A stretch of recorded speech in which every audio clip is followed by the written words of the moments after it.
যোৱা বিটিচি নিৰ্বাচনত হাগ্ৰামা মহিলাৰী ডাঙৰীয়াই বিজেপিৰ লগত নাছিলে আৰু হাগ্ৰামা মহিলাৰী ডাঙৰীয়াই ব্যাপক সমৰ্থন লাভ কৰি ২৮খন পৰিষদীয় সমষ্টিত তেখেতসকলে নিৰ্বাচনত জয়ী লাভ কৰিলে আৰু লাভ কৰাৰ পিছত দেখা গ'ল তেখেতসকলে এনডিএত চামিল হ'ল। माइन'रिटि भटखौ 80निफ्राय 90% मोनदों होनब्लाबो भुल जाया।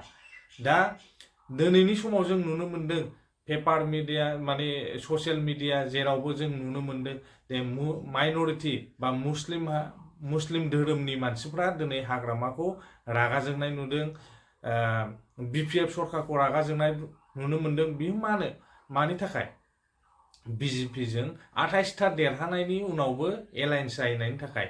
बेयो आंनि बुंनाय बाथ्रा नङा, माने ससियेल मिडियायावनो जोङो नुगासिनो दं माइन'रिटि सेलनि मानसिफ्रा लिडारफ्रा माबादि बाथ्रा बुंफैदों। दिनै माने नांगाल बा बिपिएफखौ एकदम फेजेनथारनांगौनि सार्थआव बिथांमोना खामानिखौ मावगासिनो दङ बा मावनो लागासिनो दङ बा मा होनो जेरैखि जाया बिजेपिखौ आउट खालामनांगौ, एनडिएखौ आउट खालामनांगौ, नैबे स्ट्रेटेजिखौ लानानै बिथांमोना খামানি মাवदों।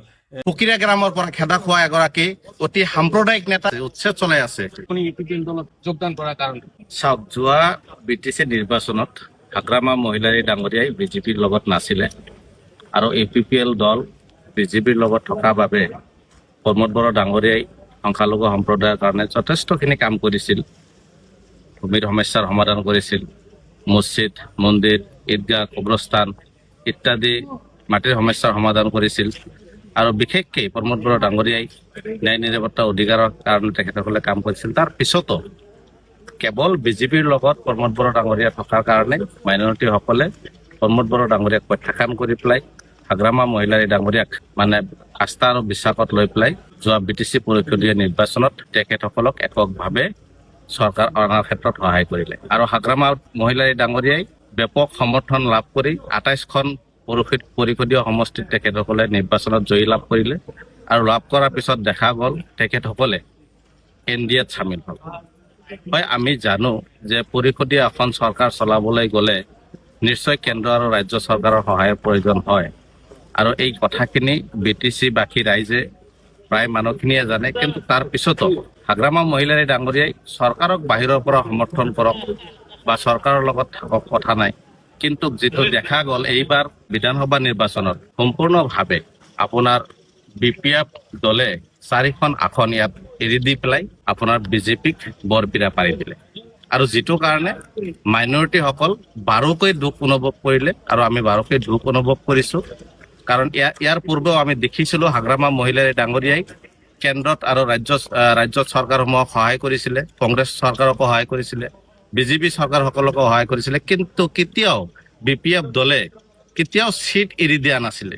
কিন্তু এইবাৰ প্ৰথমবাৰৰ বাবে আমি দেখা পাইছোঁ তেখেতসকলে চিট এৰি দিছে আৰু যিটো কাৰণে বিপিএফ দলৰ কৰ্মী সমৰ্থক হিচাপে আমি সমৰ্থক হিচাপে আমি যথেষ্ট দুখ পাইছোঁ, আঘাত পাইছোঁ।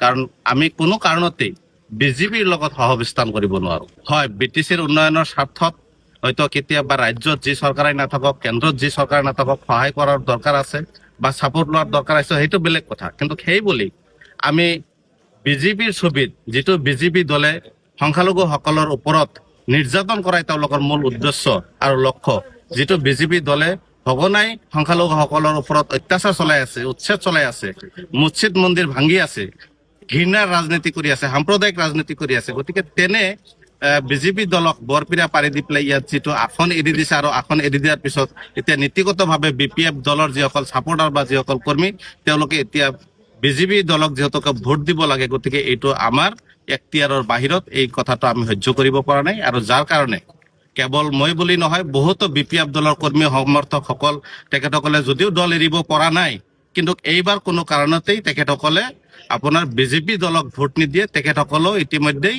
ট্ৰেক্টৰৰ ছবিত ভোট দিব। কাৰণ ইতিমধ্যেই আমাৰ প্ৰমোদ বড়ো ডাঙৰীয়াই এটা সিদ্ধান্ত লৈ পেলাই মেৰুদণ্ড পোন কৰি পেলাই কাৰো লগত আপোচ নকৰাকে বিটিচিৰ 15টা সমষ্টিতেই মানে প্ৰাৰ্থী প্ৰক্ষেপ কৰিছে আৰু প্ৰাৰ্থী প্ৰক্ষেপ কৰি পেলাই নিৰ্বাচনত প্ৰতিদ্বন্দ্বিতা আগবঢ়াইছে। আৰু এই স্বাভিমানটো বিটিচিৰ এই স্বাভিমানটো হৈছে আটাইতকৈ ডাঙৰ কথা।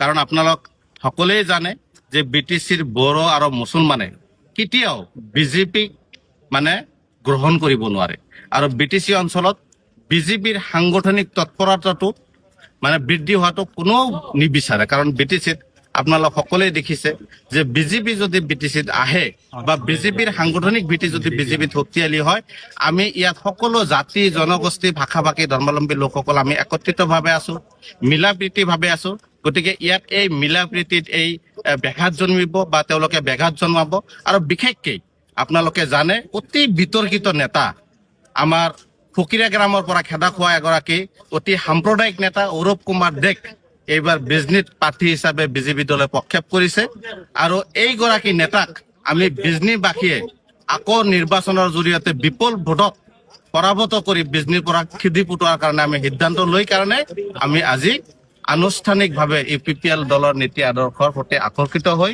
প্ৰমোদ বড়ো ডাঙৰীয়াৰ নেতৃত্বত মই আজি UPPL দলত যোগদান